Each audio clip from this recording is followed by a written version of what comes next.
Welcome back ناظرین. ہم بات کر رہے ہیں میچ فکسنگ اور سپاٹ فکسنگ کی، جو کہ ہماری زندگی کے ہر شعبے میں داخل ہو چکی ہے. سینیٹر بیگ صاحب، آپ 6 سال کمیٹی کے ممبر رہے. ان 6 سالوں میں آپ نے کیا کیا کہ ایسے عوامل نہ ہوتے، ایسی چیزیں نہ ہوتی ہماری کرکٹ ٹیم کے ساتھ؟ دیکھیں، بدقسمتی سے جب میں سینٹ میں آیا اس وقت جنرل مشرف کی حکومت تھی، اور اس وقت جب پہلے 2 سال تو کوئی کمیٹیز نہیں بنی. جب کمیٹیز بنی تو جب ہمارا پہلا انٹریکشن ہوا اس وقت Mr Shahryar Khan cricket board کے چیئرمین تھے. تو اسی وقت سے یہ ہمارا ڈاؤن فال شروع ہو گیا تھا. تو ہمارا کام جو بیسکلی تھا، اس کے بعد نسیم اشرف صاحب بھی آئے تھے. وہ بعد میں آئے تھے. نسیم اشرف صاحب تو کافی بعد میں آئے. اور بیسکلی جو اسٹینڈنگ کمیٹیز کا جو ایک پیرامیٹر ہوتا ہے کہ جی ہماری Pakistan cricket team one day ODIs میں کیا اس کی رینکنگ ہے اور ٹیسٹ میچز میں کیا رینکنگ ہے. بیسکلی یہ دیکھا جاتا ہے.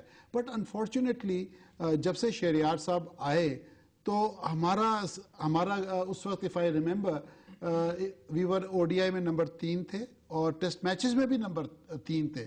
اس وقت سے یہ ڈاؤن سلائڈ شروع ہوا ہے بیکاز آف دا پور management of the Pakistan cricket board. اور آج پوزیشن غالباً یہ ہے، میں بھی چیک تو نہیں کی بٹ ریسنٹلی میں نے دیکھا تھا، نمبر 7 ہم شاید ٹیسٹ میچز میں تھے اور نمبر 6 ہم تھے او ڈی آئیز کے اندر. What I'm trying to say is this، یہ ڈیٹوریشن شروع ہوتی چلی گئی. پھر جب شہریار صاحب تھے ہم نے بہت لڑے اور بہت ان پہ پریشر ڈالا. Finally he resigned. وہ گئے تو ڈاکٹر نسیم اشرف آ گئے. اچھا، ڈاکٹر نسیم اشرف ایک ایسے انسان تھے جو اپنا جنرل مشرف کا he was the right hand man. Committee کے اندر پی ایم ایل کیو کے سینیٹرز جو کبھی بھی نہیں آتے تھے میٹنگ میں، they used to come there just to protect doctor Naseem Ashraf. بہرحال نسیم اشرف پہ بھی ہم 3 آدمیوں نے بلکہ سینیٹر ہارون، سینیٹر مشہدی اور میں نے، ہم نے اتنا پریشر ڈالا کہ فائنلی اتنی اس کو پریشر آیا کہ finally he had to go as well. تو پوائنٹ یہ ہے کہ یہاں پہ فیوریٹزم بہت ہے، اور میرا خیال ہے آپ بھی کرکٹ بورڈ سے کافی ان کا تعلق ہے. نسیم اشرف صاحب جب تھے آپ شاید اسپوکسمین تھے اس وقت کرکٹ بورڈ میں اس وقت صرف ایڈوائزری کیپیسٹی میں تھا، کیونکہ یہ بورڈ کے اندر تھے، میں تو بورڈ میں نہیں تھا. بٹ پوائنٹ یہ ہے اس میں فائنینشیل کرپشن انوالو تھی. پھر جس طریقے کی پیمنٹس ہوتی تھی، بیگ صاحب آپ روک کیوں نہیں سکے ان سارے جو کرپشن ہو رہی تھی، جو فالٹ لائنز آئیڈینٹیفائی ہوئی تھیں؟ آئیڈینٹیفائی سب کچھ ہوئی ہیں. Unfortunately patron of the Pakistan cricket board is the president of Pakistan. Ijaz Butt صاحب بھی وہی چیزیں فالو کر رہے ہیں. I think Ijaz Butt is worse. Ijaz Butt is worse than what Shahryar Khan did. Naseem Ashraf did worse than what Shahryar did. اور اجاز بٹ صاحب نے تو ایک دم اس وقت پاکستان کرکٹ بورڈ کا یہ حال ہے کہ it is totally controlled and managed by the I C C. یعنی جو پیچھے رپورٹس آئی تھی دیٹ از 100% کریکٹ کہ اس وقت کرکٹ بورڈ ہر چیز میں they have to refer it to the I C C for clearance. انہوں نے 1 مہینے کا ان کو ٹائم دیا، دے ور پٹ آن نوٹس. تو یہ کبھی آج تک آئی سی سی کی ہسٹری میں نہیں ہوا because of the miss management of the Pakistan cricket board. And I think in a way they are doing a favor to the Pakistan cricket board کہ کم سے کم اگر پاکستان گورنمنٹ چینج نہیں کر رہی کرکٹ بورڈ کو، at least they have taken direct control of the PCB and they are managing the whole show. عامر بلال صاحب، آپ نے کہا کہ آپ ایڈوائزری رول میں تھے.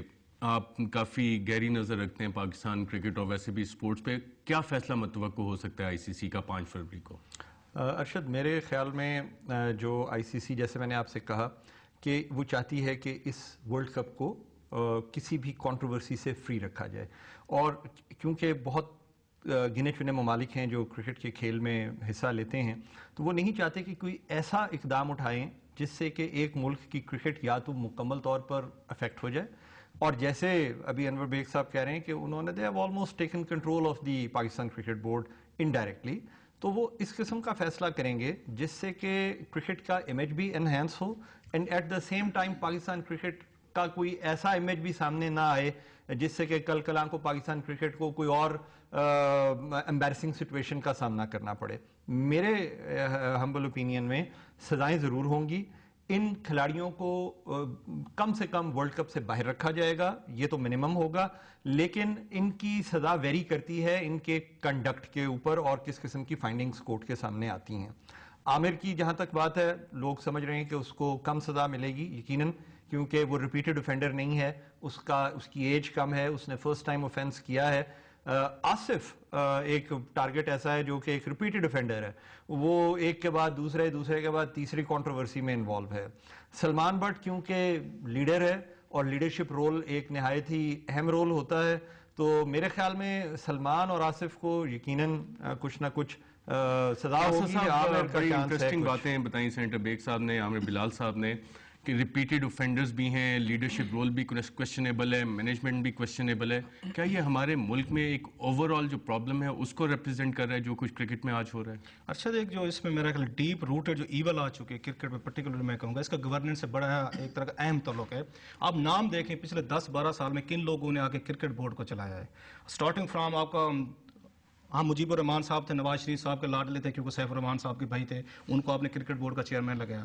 اس کے بعد جناب مشرف صاحب ہے, انہوں نے آگے جناب توقیر ضیاء صاحب کو لگایا. ذرا نام سنتے ہیں. ان کے بعد شہریار خان صاحب کا نام ہم سن رہے تھے. ان کے بعد آپ دیکھ لیں زکا یہ تھے سارے, نسیم اشرف صاحب کا نام سن رہے تھے. اب آپ دیکھ لیں اجاز بٹ صاحب ہیں, جن کو چلنے کے لیے بھی 3-4 ان کو سپورٹ چاہیے. آپ اس ملک سے مجھے سمجھ نہیں آ رہی کہ اتنی ایک تو اب بیوروکریٹک یہاں پہ گورننس کے پرابلم ہے, ایک پولیٹیکل گورننس کے پرابلم ہے, ساتھ میں آپ دیکھیں کہ اتنا ایک پاپولر کھیل ہے آپ کا, کم از کم جو آپ کو ایک طرح کی ہیپینس دیتا ہے, پوری قوم کو یونائٹ کرتا ہے. آپ نے کس طرح کے لوگ اس میں امپوز کیے؟ کوئی تو مجھے بتائیں کوئی ان میں کریڈیبل بندہ ہے جس کو کرکٹ کی ABC آ کے پتہ. سو جو اصل میرا خیال ہے یہاں پہ ایول اگر اس میں قریب کیے تو وہ پریزیڈنسی میں کیے, چاہے وہاں پہ اس وقت پریزیڈنسی میں تارڑ صاحب بیٹھے تھے, یہ پریزیڈنسی میں چاہے اس وقت جناب مشرف صاحب بیٹھے تھے, یا پریزیڈنسی میں اس وقت آصف علی زرداری صاحب بیٹھے. سب نے اپنے لائلسٹ, اپنے آپ کہہ سکتے ہیں, کسی نے احمد مختار صاحب کو وزیر اعظم نہیں بنا سکے تو ان کی کمپنسیشن یہ کی کہ حضور آپ اپنے برادری اللہ کو آ کے چیئرمین لگوا لیں. اس سے بڑا وسٹ سکینڈل میرا خیال پاکستانی ہسٹری میں کبھی نہیں آ سکتا جو ان کے ساتھ ہے. یا ہمارے پلیئر نے جا کے ہمیں وہاں پہ انہوں نے شرمندہ کیا کہ آپ ایک فارن اس پہ لینڈز پہ جہاں پہ یورپین پوری قوم ہمیں کرپٹ سمجھتی ہیں, ہمیں وہاں پہ آپ کہتے امورل سمجھتی ہیں, ہمیں وہاں پہ چور, ہمیں وہاں پہ آپ کہہ سکتے کون سی ہمارے بارے میں ایک اور چیز اس نیگیٹو امیجز کو ری انفورس کیا گیا. ناظرین یہاں پہ چھوٹا سا وقفہ لیں گے اور وقفے کے بعد جب واپس آئیں گے تو اپنی گفتگو جاری رکھیں گے.